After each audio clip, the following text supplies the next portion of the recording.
دو دن تین دن پہلے میں اسلام آباد ایئرپورٹ پہ گیا. ایک بندہ سعودی عربیہ جا رہا تھا اور اس کے پاس ڈرائیونگ لائسنس نہیں تھا اور وہ ڈرائیور کی جاب پہ جا رہا تھا. میں نے اس کو کہا کہ ہم آپ کا ڈرائیونگ، میں نے اس سے پوچھا آپ کو گاڑی چلانی آتی ہے؟ اس نے کہا بالکل آتی ہے، میں تو چلاتا رہتا ہوں. جتنی جلد ہو ان کا ڈرائیونگ لائسنس بنوائیں تاکہ یہ چلا جائیں. اور اس کی ٹکٹ کو آلریڈی ہم نے ری بک کرا دیا تھا. اس کے بیچارے کے 10 لاکھ روپے لگے ہوئے تھے، سارا کچھ تھا. میں آپ کو وہ ویڈیو شیئر کرتا ہوں.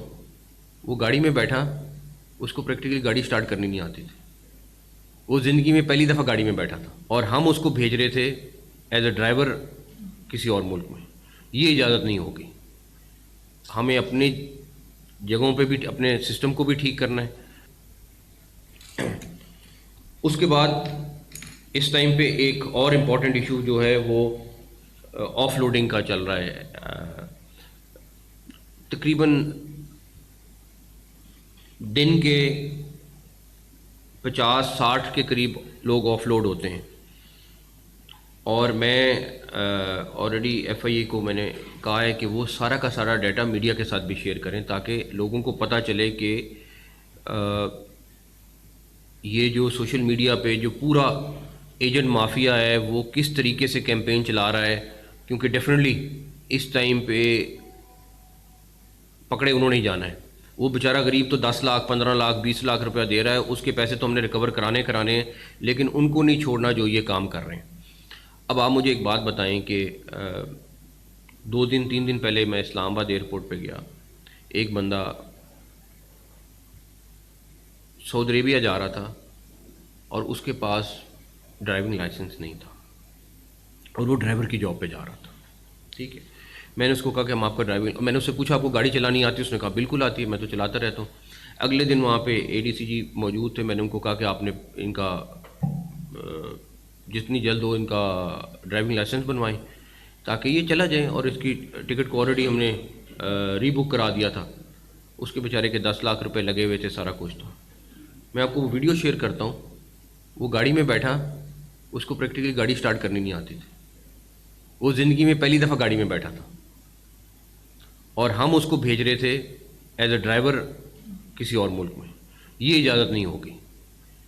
ہمیں اپنی جگہوں پہ بھی اپنے سسٹم کو بھی ٹھیک کرنا ہے اور ڈیفینیٹلی جہاں جہاں پہ خرابی ہے اس کو فکس کرنا ہے. میں اوورسیز منسٹر کے ساتھ آلریڈی رابطے میں ہوں. منسٹر بھی اس میں بڑے کلیئر ہیں کہ یہ جو کہ سوشل میڈیا میں اب آپ کو ایک اور، میں کسی نے مجھے کل رینڈم میسج کیا کہ جی میں اسٹوڈنٹ ہوں اور میں باہر جا رہا تھا پڑھنے کے لیے تو مجھے روک دیا ایف آئی اے نے. میرے لیے بھی شاکنگ تھا. تو میں نے اپنے ٹیم ممبر کو کہا کہ آپ چیک کریں.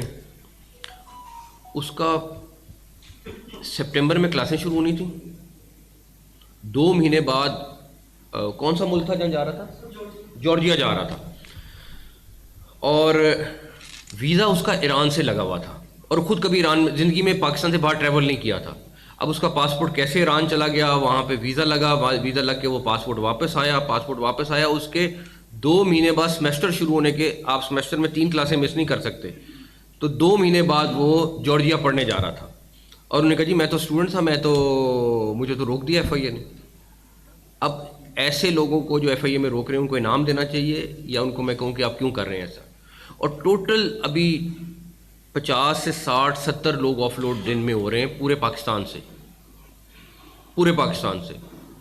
اور ایک کیس کی ڈیٹیل، میں نہیں کہتا کہ ایف آئی اے میں سارے فرشتے ہیں، بالکل کہیں نہ کہیں وہاں پہ بھی غفلت ہوتی ہوگی، چیز ہوتی ہوگی، بٹ جو کیسز سامنے آ رہے ہیں ایک کیس ہمیں پتہ ہے کہ کس ریزن کی وجہ سے ہو رہا ہے. اس ٹائم ایف آئی اے کے سارے اسٹاف کو پتہ ہے کہ ایک چیز مانیٹر ہو رہی ہے. کوئی ایسا بندہ اللہ کا شکر ہے نہیں ہم روک رہے جس میں یہ ہو کہ جی اس کے پاس تو سب کچھ ہے یا سارا کچھ ہے. ہاں یہ بھی ضرور ہوا کہ ایک جگہ سے روکا گیا اور کہیں اور سے لوگ نکل گئے، وہ ہم روک رہے ہیں کہ بھائی اگر ایک جگہ روکا اور سارا کچھ ہوا تو دوسری جگہ سے لوگ کیسے نکل گئے. وہ چیزیں ہیں جو ہم اس کو ایڈریس کر رہے ہیں. تو یہ کہنا کہ جی لوگوں کو باہر جانے سے روک رہے ہیں، اب وہ لوگ اس ٹائم ہم کوشش کر رہے ہیں کہ اپنے پاسپورٹ کی رینکنگ بہتر کریں. ہم کوشش کر رہے ہیں کہ ہماری باہر کے ملکوں میں نوکریاں بڑھیں، نہ کہ لوگ کہیں کہ جی اپنے لوگوں کو واپس لے کے جائیں. اس کے لیے یہ سٹیپس کرنے ضروری ہیں. لوگ جا کے وہاں بیٹھ جاتے ہیں 6 مہینے ان کو نوکری نہیں ملتی، اور اس کے بعد وہ واپس آتے ہیں، وہاں کبھی سڑک پہ کوئی سو رہا ہے، کوئی کچھ ہو رہا ہے. اس ساری چیز کی بدنامی ہمارے ملک کی ہے، اور یہ ہماری رسپانسبلٹی ہے کہ ہم میک شیور کریں کہ جو لوگ جا رہے ہیں ویلڈ ڈاکومنٹ پہ جا رہے ہیں، ویلڈ ویزے پہ جا رہے ہیں، اور صحیح نوکری پہ جا رہے ہیں. تو اس کے بعد بالکل ٹھیک ہے، جتنی مرضی دفعہ جائیں آئیں، ہمارے لیے کوئی مسئلہ نہیں ہے.